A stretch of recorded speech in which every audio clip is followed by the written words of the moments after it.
Sud Radio, Osez entreprendre, Thomas Binet. Et en cette rentrée, nouvelle saison avec vous, Thomas Binet, bonjour. Bonjour Laurence. Au sommaire d'Osez entreprendre. Eh bien, je vais vous transporter dans un lieu chargé d'histoire, l'auberge de la Mère Poulard au Mont-Saint-Michel. Et il dessine, il imagine, il croque le monde de l'entreprise sous toutes ses formes. Nous sommes avec Gaps, il est dessinateur et c'est notre invité de la semaine. Manager avec authenticité, faut-il tout dire à son équipe? Bonne ou mauvaise idée? On en parle dans un instant. Ecorezo Business, le magazine de référence pour entreprendre, présente Sud Radio, Osez entreprendre, la saga des entreprises. Alors, Thomas, vous nous emmenez dans un lieu mythique au cœur de la baie du Mont-Saint-Michel. Derrière ces pierres séculaires se cache une saga culinaire vieille de plus de 130 ans. Vous allez nous raconter l'histoire de la Mère Poulard. Laurence, tout commence en 1888. Annette Poulard ouvre une auberge dans la cité médiévale du Mont-Saint-Michel. Elle y accueille les voyageurs de passage, souvent bloqués par les marées. Pour les faire patienter, elle invente une recette devenue célèbre dans le monde entier, l'omelette soufflée cuite au feu de bois, légère, dorée et spectaculaire. En quelques années, la Mère Poulard devient une légende. Alors justement, comment cette auberge familiale est-elle devenue un véritable groupe touristique? Ça leur a mis un siècle quand même. Mais tout s'accélère en 1986 quand Éric Vanier rachète l'établissement. Il voit le potentiel incroyable du lieu, relance l'activité, attire les touristes et développe une vraie marque.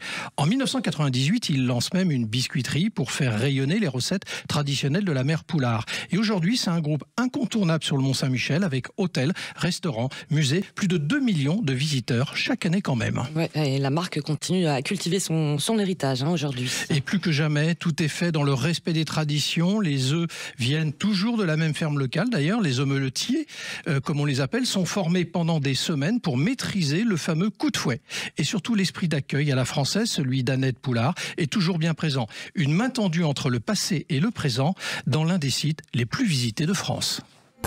Sud Radio, Osez entreprendre, l'invité. Votre invité ce matin, nous sommes avec Gaps, dessinateur et auteur d'une vingtaine de livres sur le monde du travail et de l'entreprise. Bonjour. Bonjour. Bonjour Gaps. Vous êtes né un 13 mars. Vous faites des études de littérature et en sortez avec une maîtrise.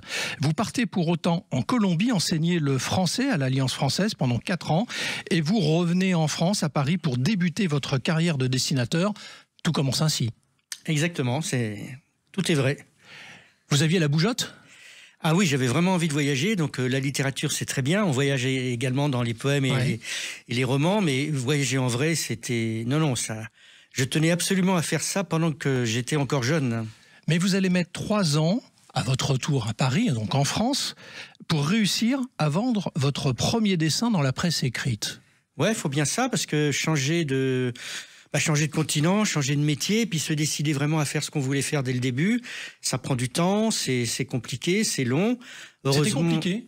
Oui, c'est compliqué. Enfin, compliqué pour moi, mais à l'époque, c'était pas compliqué parce que les journaux étaient vraiment ouverts au public. C'était très euphorique. Enfin, il y avait pas cet esprit de plomb qu'il y a aujourd'hui, quoi. Il y avait. Pour situer, on est dans les fins des années 70, début des années 80, exact, c'est ça ? Exact. Voilà, c'est ça. Et donc, c'était compliqué, mais pas autant que vous le pensiez. Oui, moi, j'ai pas l'impression d'avoir galéré, quoi. J'ai mis beaucoup de temps pour constituer un dossier, pour savoir un peu, moi, ce que je voulais faire. Mais une fois que ce dossier a été constitué, les gens m'ont reçu et conseillé de façon très, très optimiste et sympathique, quoi. Alors, vous allez donc, comme je le disais, vendre votre premier dessin, puis un deuxième et un troisième. Et puis, en plus de la presse écrite, parce que c'est là-dessus que vous avez probablement de mémoire commencé, vous avez travaillé pour la publicité. Bon, faut dire que dans les années 80, on est dans l'âge d'or de la publicité. Là, ça va dans tous les sens. Et là, vous êtes sollicité. La publicité, c'est clair que par rapport au prix de la presse, c'est un appel d'air incroyable, hein. Ouais. Donc moi j'ai pas eu d'état d'âme, j'ai travaillé pour la publicité et j'ai eu affaire en publicité à des gens très compétents, des vraies équipes et j'ai un très très bon souvenir de mon travail en publicité, quoi. Et il est vrai qu'à l'époque on faisait beaucoup appel aux dessinateurs, aux illustrateurs. Je pense à Savignac par exemple qui avait été sollicité par Jacques Séguéla pour les publicités Citroën. Alors voilà, moi je suis arrivé bien après, mais effectivement il y avait encore du dessin. Alors que maintenant c'est vraiment que de la photo, et puis alors je parle même pas avec Internet. Oui, l'image de synthèse. Les images de synthèse, ouais. Là. Le vrai dessin, et en plus le dessin d'humour, ça n'existe presque plus en publicité. Alors, mais à l'époque c'était encore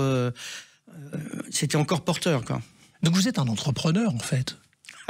Bah, à mon avis, bon, moi je me considère pas comme un artiste, mais chaque artiste et tous les gens qui vivent comme moi, musiciens, écrivains, dessinateurs, on est fatalement entrepreneurs. On est obligé de se prendre en main. Hein. Alors comme tout entrepreneur que vous êtes, notoirement à vous entendre, bah, vous allez partir dans l'édition. Ça c'est au début des années 2000. Vous allez sortir Management Je me marre. Hein, je le montre à l'antenne pour ceux qui nous suivent sur sudradio.fr ou qui nous regarderont sur la chaîne YouTube de Sud Radio. C'est chez Errols. Ça va être un véritable succès d'ailleurs, parce que vous allez en vendre 250 000. Hein, au moment où on dit l'édition ça marche pas, franchement vous avez démontré le contraire à l'époque.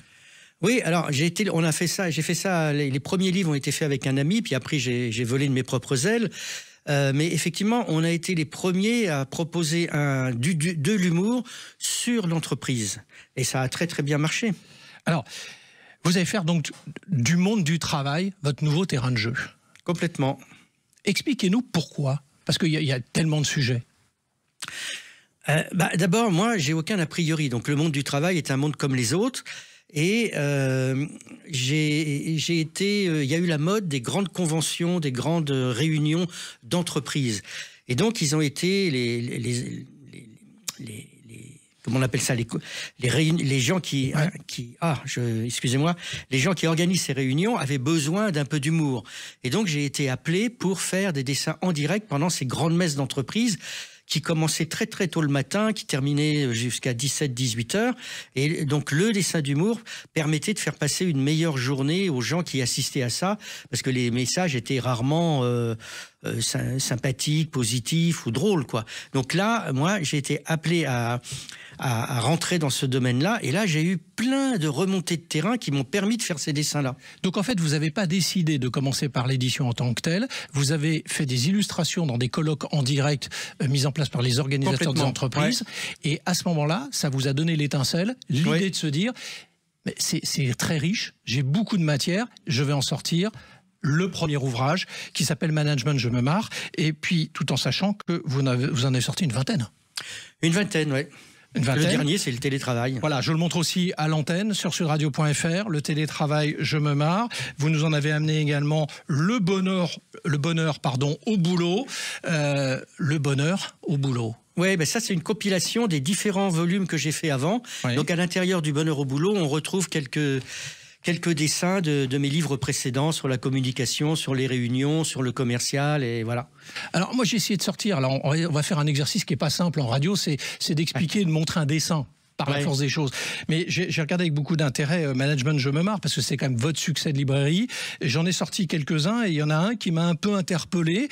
Alors on voit deux personnes sur l'image, hein, je la montre aussi à l'antenne, et on a un monsieur, une dame, devant une fenêtre où on voit des buildings derrière, on pourrait penser que c'est la Défense, par exemple, si on se met dans un cadre français, et le monsieur dit, il n'y a rien de plus déprimant pour un manager que de ne plus pouvoir manager. Et puis vous avez la femme qui a un dossier sous le bras qui lui rétorque « Avez-vous déjà essayé le travail ?» En fait, c'est drôle, mais ça veut dire que vous maniez une pointe d'ironie aussi par rapport au monde du travail. Oui, de toute façon, l'humour c'est toujours un peu ironique. Hein. On est obligé de gratter là où ça pique, là où ça fait mal. Mais ce que je veux dire, c'est que mes dessins, ils sont jamais. Personne m'a dit que j'avais été trop loin. En fin de compte, j'ai l'impression d'être une soupape pour les gens pour lesquels je fais ces dessins en direct pendant les grandes conventions. J'ai l'impression de porter le message inconscient qu'ils ont. Parce que moi, je fais l'éponge, j'arrive dans un milieu que je connais pas. Je suis briefé une semaine avant, dans les meilleurs des cas, quelques heures avant, quand la décision est un peu tardive. Mais je viens sans a priori, j'écoute, je regarde, je fais l'éponge et je me laisse porter. Et j'ai le sentiment, mais vraiment profond, que si moi j'ai cette idée-là, les 350 voire 1000 personnes qui sont dans l'assistance, il y a bien fatalement une ou deux personnes qui ont la même idée. Je suis pas un extraterrestre. Donc, je pars du principe que mon idée est fatalement partagée par d'autres. Et c'est pour ça que ça marche. C'est que c'est des remontées de terrain que me donne ce public et ce que j'entends sur scène. Vous êtes un observateur, forcément, depuis une vingtaine d'années du monde de l'entreprise. Nous sommes en 2025, donc il s'est passé une bonne vingtaine d'années depuis que vous avez intégré ce milieu en qualité d'observateur et donc de dessinateur. Aujourd'hui, vous en tirez quelle conclusion de ce milieu? Comment il a évolué? Pas forcément bien. On me demande toujours 20 ans après de refaire le même dessin. Gaps, dites, il faut vraiment que vous me fassiez un dessin là, pour dire aux gens de dire bonjour quand ils arrivent le matin. Ce dessin-là, j'ai dû le faire 20 fois.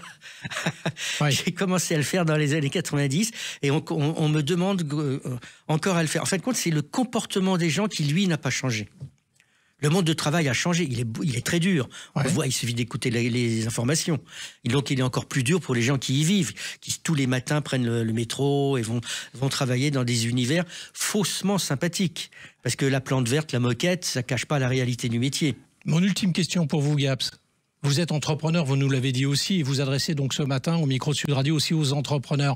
Vous avez quelque chose à leur transmettre eu égard justement à ce passé, à cette expérience, cette expertise? Je crois qu'il faut écouter, il faut faire comme moi, il faut écouter les gens qui sont autour de nous. C'est valable dans le monde entier, hein, dans tous les domaines. Écoutons. Merci à vous. Merci beaucoup, Gaps. Écoutez les managers.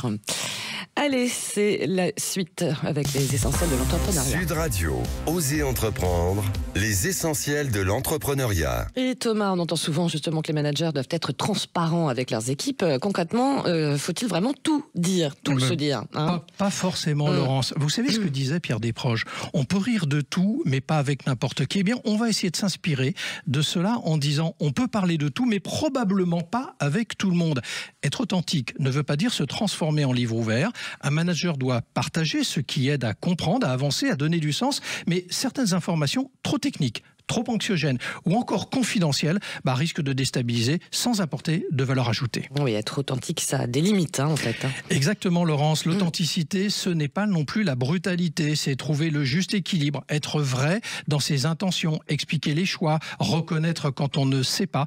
Mais ça ne veut pas dire tout déballer et s'affranchir de toute règle de prévenance. Alors, concrètement, Thomas, comment un manager peut pratiquer cette authenticité au quotidien? En étant d'abord cohérent. Dire ce qu'on fait et faire ce que l'on dit, c'est déjà une bonne manière de fonctionner. Être attentif aux émotions de son équipe, expliquer les décisions, même difficiles, mais avec honnêteté, c'est ça qui crée la confiance et l'envie de suivre son manager.